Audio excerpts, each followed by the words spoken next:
जय भीम, नमो बुद्धाय।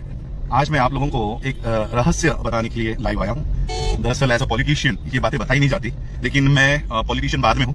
धम्म का अनुकरण करने वाला धम्म उपासक पहले हूँ। बुद्धिज्म को मैं पहले स्थान पर रखता हूँ और फिर पॉलिटिक्स को तीसरे पायदान पर रखता हूँ। दूसरे पायदान पर बाबा साहब के आर्थिक मूवमेंट को रखता हूँ। वॉशिंगटन डीसी में राहुल गांधी जी ने आरक्षण को लेकर जो बयान दिया, उस बयान के बाद कई सारे लोगों ने, चाहे वो मायावती जी हो या महाराष्ट्र में कुछ नेताओं ने, उसका विरोध करने का काम भी यहाँ पे अभी शुरू हो चुका है।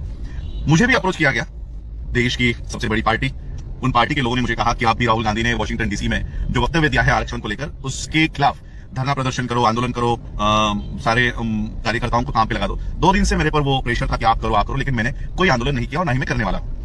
ये बात मैं इसलिए आपको बता रहा हूं कि मैं जो मेरी मूवमेंट चलाता हूं वो समाज के पैसों पे चलाता हूं, इसलिए मुझे आदेश देने का काम सिर्फ मेरा समाज कर सकता है। बीजेपी का कोई नेता मुझे आदेश देने का काम नहीं कर सकता, और ना ही बीजेपी के आदेश पे मैं किसी भी आंदोलन को हाथ में लेना चाहता हूं। अब ये आंदोलन क्या जो हो रहा है, राहुल गांधी ने वॉशिंगटन डीसी में अपूर्वा रामास्वामी ये लड़की ने एक सवाल किया कि भारत में कितने दिनों तक आप जातिगत आरक्षण कंटिन्यू रखोगे, कितने समय तक रखोगे, क्या आपकी पार्टी आरक्षण को रद्द करेगी? तब राहुल गांधी ने जो जवाब दिया है वो हर एक अम्बेडकराइट लोगों का, अम्बेडकरवादी नेताओं का ये जवाब होता है कि जब तक भारत में जाति व्यवस्था है, जब तक भारत में जातिवाद है, जब तक भारत में सोशल डिस्क्रिमिनेशन है, सामाजिक असमानता है, तब तक भारत में आरक्षण रहेगा। जिस दिन भारत की ये जातिगत समस्या खत्म हो जाएगी, हम उस दिन आरक्षण समाप्त करने का सोचेंगे। ये उनका स्टेटमेंट है।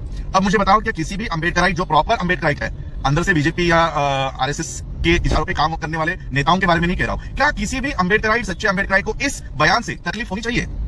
बल्कि ये तो हमारी भूमिका है कि आरक्षण कब तक होना चाहिए कि जब तक जाति है, जब तक जातिवाद है, जब तक सोशल डिस्क्रिमिनेशन है, तब तक आरक्षण होना चाहिए। हम भी आरक्षण छोड़ना चाहते हैं। अरे 75 साल हो गए, हमको उस लिस्ट से बाहर आना है, लेकिन उस लिस्ट से बाहर आने के लिए क्या वो माहौल है? यही बात राहुल गांधी ने कही। इसलिए मैं कोई राहुल गांधी का समर्थक नहीं हूं, न मैं कांग्रेस का कोई समर्थक हूं, लेकिन इस बात के ऊपर राहुल गांधी का किस वजह से हम लोग विरोध करें?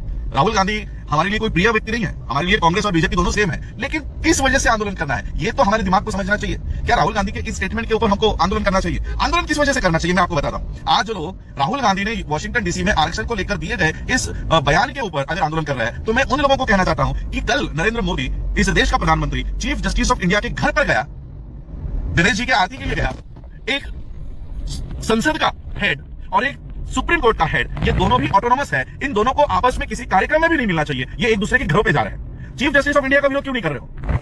प्रधानमंत्री का विरोध क्यों नहीं कर रहे हो? ये जो आरपीआई वाले जो छोटे मोटे फ्रैक्शंस है, आठोले गुट है, यहाँ पे हमारे प्रकाश अंबेडकर जी है, वहां पे मायावती जी है, वो इस मुद्दे के ऊपर आंदोलन क्यों नहीं कर रही है? जो लोग आज किसी के इशारे के ऊपर ये आंदोलन कर रहे हैं, उनको इस विषय के ऊपर आंदोलन करना चाहिए, लेकिन वो इस विषय के ऊपर आंदोलन नहीं कर रहे हैं। आंदोलन कर रहे हैं कि राहुल गांधी ने आरक्षण के खिलाफ उन्होंने बयान दिया है। बल्कि मुझे तो लगता है वो आरक्षण के खिलाफ नहीं, आरक्षण के समर्थन में उन्होंने ये बयान दिया है। उनके पर्सनल राय या अंदर से हिडन एजेंडा कुछ भी होने दो, लेकिन जो आज ये उनका इंटरव्यू यूट्यूब के ऊपर है, किसी लोगों को इंग्लिश नहीं समझ में आता तो प्रांतीय भाषाओं में भी उसको अनुवाद किया गया है, हिंदी में अनुवाद किया गया है, मराठी में अनुवाद किया है, यूट्यूब के ऊपर वो अवेलेबल है। हमें तो राहुल गांधी ने जो भूमिका ली, ये भूमिका हमारी सबकी है, और इसलिए मैं इस आंदोलन को ना तो समर्थन करता हूं, ना तो मैं ये आंदोलन कभी ऐसा वाला आंदोलन छेड़ूंगा जहां पर मैं तो कहता हूं कि हम लोगों को, देश के सभी लोगों को इकट्ठा होना चाहिए नरेंद्र मोदी के खिलाफ और chief justice of India Chandrachud के खिलाफ, कि ये दो इंस्टीट्यूट के हेड जो ऑटोनोमस बॉडीज है वो आपस में मिल नहीं सकती। वो एक दूसरे के घरों पे जाके, अगर घर पे, मैं एक एजुकेशन से जुड़ा हुआ इंसान हूं, मैं आपको एक उदाहरण देना चाहता हूं कि बोर्ड के एग्जाम में जिस टीचर का, जिस प्रोफेसर का जो करेक्शंस के लिए, पेपर चेकिंग के लिए होते हैं, उसको पहले पूछा जाता है कि तेरा बच्चा तो एग्जाम के लिए नहीं बैठा था ना, तेरे घर का कोई नेफ्यू, तेरा कोई भांजा भतीजा तो एग्जाम के लिए नहीं बैठा था ना? अगर उसका भांजा या भतीजा या बच्चा 10वीं के या 12वीं के बोर्ड के एग्जाम के लिए बैठा है, तो उसको पेपर चेकिंग करने की अथॉरिटी नहीं दी जाती, उसको पेपर चेक नहीं करने दिया जाता। क्यों? क्योंकि उसका खुद का कोई तो रिलेटिव उस एग्जाम में बैठा होगा और वो एग्जाम में उसको पास करने का काम करेगा। यहाँ पर तो खुद प्रधानमंत्री चीफ जस्टिस को मिलने जा रहा है। अब चीफ जस्टिस प्रधानमंत्री के सारे पेपर्स पास कर देंगे। इतना बड़ा इशू भारत के लोकतंत्र को लेकर हो रहा है, वहां पर ना तो बहन जी, ना तो मेरे चाचा जी और ना तो अठोले जी इसके ऊपर आंदोलन कर रहे हैं, ना तो इसके ऊपर एक जबान से भी नहीं बोल रहे। ये क्यों?